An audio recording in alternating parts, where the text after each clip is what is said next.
Hello everyone, welcome to my YouTube channel Mamta maths tutorial. और आज class 12th में ये बेटा नेक्स्ट लेक्चर है। हम कर रहे थे चैप्टर 3 और आज करेंगे उसकी लास्ट एक्सरसाइज से रिलेटेड बेसिक और एग्जांपल्स और फिर एक्सरसाइज में तो बेटा एक ही क्वेश्चंस है, बट कुछ एक बेसिक एग्जांपल थ्योरम्स हैं, उन्हें डिस्कस कर लेते हैं। तो टॉपिक इसमें क्या है? इसमें है इन्वर्टिबल मैट्रिसेस। कि मैट्रिसेस इन्वर्टिबल कब कहेंगे? If A is a square matrix of order M, अगर A हमारे पास स्क्वायर मैट्रिक्स है, ऐसी मैट्रिक्स है जिसके रो और कॉलम्स की संख्या इक्वल है, M ऑर्डर की है, and if there exists another square matrix B of the same order M, अगर एक और ऐसी मैट्रिक्स B आ जाती है, स्क्वायर ही है, ऑर्डर भी क्या है? सेम है, सच दैट कि आप A B की प्रोडक्ट करो, बी ए की प्रोडक्ट करो तो आइडेंटिटी मैट्रिक्स आ जाए, then B is called the inverse matrix of A and it is denoted by A inverse. तब हम क्या कह देंगे कि बी क्या है? ए का इनवर्स है, या फिर ए क्या है? बी का इनवर्स है। और जो मैट्रिक्स जिसका इनवर्स एग्जिस्ट करता है उसे हम क्या कह देते हैं? Invertible matrix. एग्जाम्पल, हमने एक मैट्रिक्स ए ली है, एक मैट्रिक्स बी ली है। इस तरह से है ये कि अगर ए और बी मैट्रिसेस की आप प्रोडक्ट करो तो आपके पास आइडेंटिटी मैट्रिक्स आ रही है, और बी और ए की अगर आप प्रोडक्ट करो तो आपके पास आइडेंटिटी मैट्रिक्स आ रही है। तो इस केस में क्या आ जाएगा? A is inverse of B and B is inverse of A. Both are invertible matrix. दोनों ही मैट्रिक्स ऐसी हैं जिनका इनवर्स एग्जिस्ट करता है। ठीक है बच्चे, ये इन्वर्टिबल मैट्रिसेस की डेफिनेशन थी। अब कुछ एक रिमार्क्स थ्योरम्स हैं, उन्हें डिस्कस करते हैं। रिमार्क्स देखिए बेटा, फर्स्ट रिमार्क है ए rectangular matrix does not possesses inverse matrix. एक रेक्टेंगुलर मैट्रिक्स की इनवर्स मैट्रिक्स एग्जिस्ट नहीं करेगी। रेक्टेंगुलर मैट्रिक्स मतलब ऐसी मैट्रिक्स जिसके रो और कॉलम्स की संख्या अलग अलग हो। फॉर इनवर्स, इनवर्स के लिए matrices should be square matrix of same order. Inverse exist कराने के लिए किसी भी मैट्रिक्स का क्या कंडीशन है? कि वो दोनों ही मैट्रिक्स क्या हो? आपके पास स्क्वायर मैट्रिक्स हो और उनका ऑर्डर भी सेम ही हो। Second remark, if B is inverse of A, then A is also inverse of B। ये हमने एग्जाम्पल जो लिया था उससे हमने देख लिया था। अब इनसे रिलेटेड थ्योरम है। थ्योरम क्या है? Inverse of A square matrix if it exist is unique. कि स्क्वायर मैट्रिक्स का जो इनवर्स होगा अगर एग्जिस्ट करता है तो वो यूनिक ही होगा। मतलब ऐसा नहीं है कि एक स्क्वायर मैट्रिक्स के दो या दो से ज्यादा आपके पास इनवर्स मैट्रिक्स आ जाए, एक आएगी सिंगल।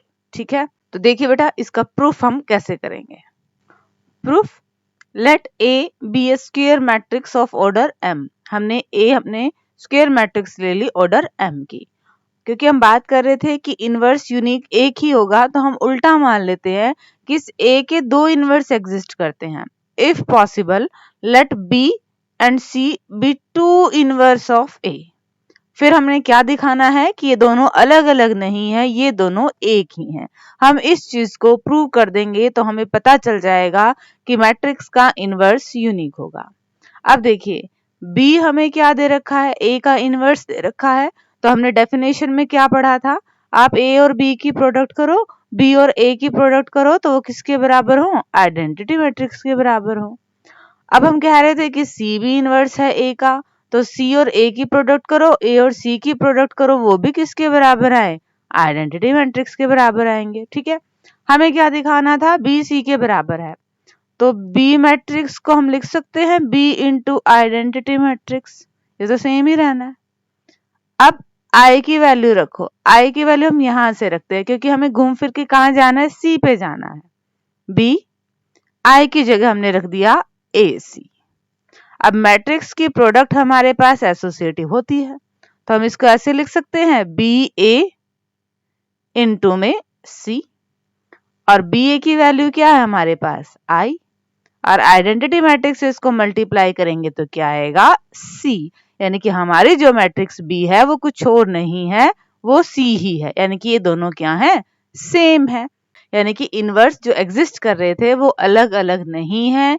किसी भी मैट्रिक्स का इनवर्स एग्जिस्ट करेगा तो वो क्या होगा, यूनिक ही होगा। अब डिस्कस करते हैं नेक्स्ट थ्योरम को। नेक्स्ट थ्योरम क्या है, if A B are invertible matrices of same order, A और बी इन्वर्टिबल मैट्रिक्स हैं तो उन दोनों की प्रोडक्ट का जब हम इन्वर्स करेंगे तो वो किसके बराबर होगा, बी इन्वर्स ए इन्वर्स के बराबर होगा। ये रिजल्ट बेटा बहुत इंपॉर्टेंट भी है, ठीक है। अब देखिए जरा, from the definition of inverse of A matrix, किसी भी मैट्रिक्स के इनवर्स की डेफिनेशन हमें क्या कहती है, अगर हम उस मैट्रिक्स और उसके इनवर्स की प्रोडक्ट करें तो क्या आएगा, आइडेंटिटी आएगा। हम क्या करते हैं, a इक्वल टू ए आई लिखते हैं, a को इधर लेके आएंगे यानी कि a और a इनवर्स की प्रोडक्ट क्या आएगी, आइडेंटिटी मैट्रिक्स आएगी। वैसे ही जब हम a b की मल्टीप्लाई करेंगे आएगी तो कोई मैट्रिक्स ही, उसका और उसका इनवर्स अगर प्रोडक्ट में आएंगे तो किसके इक्वल होगा, आइडेंटिटी मैट्रिक्स के बराबर आएगा। अब हमने अपनी तरफ से क्या किया, pre multiplied by A inverse, दोनों तरफ ए इनवर्स से हमने मल्टीप्लाई की। प्री का मतलब मैट्रिसेस के आगे आएगा, अगर पोस्ट लगना हो तो फिर ये बाद में आएगा। हमने ए इनवर्स से इनको क्या किया, मल्टीप्लाई किया। अब ए इनवर्स और ए को एक साथ ब्रैकेट में लिखा क्योंकि हमें सिर्फ ये रखना है हमारी लेफ्ट हैंड साइड पे, बाकी सारे हटा देने हैं। हमें पता है मैट्रिसेस की प्रोडक्ट हमारी क्या होती है, एसोसिएटिव होती है, तो हम आगे पीछे मल्टीप्लाई कर सकते हैं इनको। तो हमने ए इनवर्स ए की एक साथ मल्टीप्लाई कर दी, बाकी हमारा सेम है। किसी भी मैट्रिक्स को आइडेंटिटी मैट्रिक्स से मल्टीप्लाई करेंगे तो वही रहनी है। अब ए और ए इनवर्स की वैल्यू क्या आएगी, आइडेंटिटी मैट्रिक्स, किसी भी मैट्रिक्स को उसके इनवर्स से मल्टीप्लाई करेंगे तो आई आ गया, ठीक है। आई और बी की मल्टीप्लाई क्या आएगी, बी मैट्रिक्स आएगी। अब बाकी हो गया हमारे पास, हमें सिर्फ ये चाहिए, ये हटाना है। इसको हटाने के लिए हमने क्या किया, प्री मल्टीप्लाई कर दिया अब की बार बी इनवर्स से। पहले हमें ए हटाना था तो हमने ए इनवर्स से मल्टीप्लाई कर दिया ताकि वो आई बन जाए। अब हमने बी हटाना है तो हमने बी इनवर्स से मल्टीप्लाई कर दिया ताकि वो क्या बन जाए, आई बन जाए। और यहाँ पे जब हमने बी इनवर्स से मल्टीप्लाई किया तो वही है जो हमें प्रूव करना है, ठीक है बेटा। इस तरह से हम हमारे इस रिजल्ट पर पहुंचे हैं। अगेन ये रिजल्ट आपका इंपॉर्टेंट है बेटा। एग्जाम्पल्स है नहीं, एग्जाम्पल्स जो थे सारे वो आपके सिलेबस से डिलीट हो चुके हैं। एक्सरसाइज में सिर्फ एक क्वेश्चन है, हम उसे डिस्कस कर लेते हैं। Exercise 3.4 first sum, matrices A and B will be inverse of each other. ये दोनों ही मैट्रिक्स एक दूसरे के इनवर्स कब होंगे, इन चारों में से कौन सा ऑप्शन सही है। हमने बेसिक में पढ़ा था, दो मैट्रिक्स एक दूसरे के इनवर्स होते हैं, अगर A B इनकी प्रोडक्ट करे और इनकी जगह चेंज कर दे, इनकी प्रोडक्ट करें तो क्या आएगा, हमारे पास आई आना चाहिए। ऑप्शन के according option D is the correct option, ठीक है बेटा। इसी के साथ ही आपका चैप्टर 3 कंप्लीट होता है। होप कि आपको ये समझ में आ गए होंगे। डिस्क्रिप्शन में से नोट्स जरूर ले लीजिएगा। And thank you everyone for watching my videos.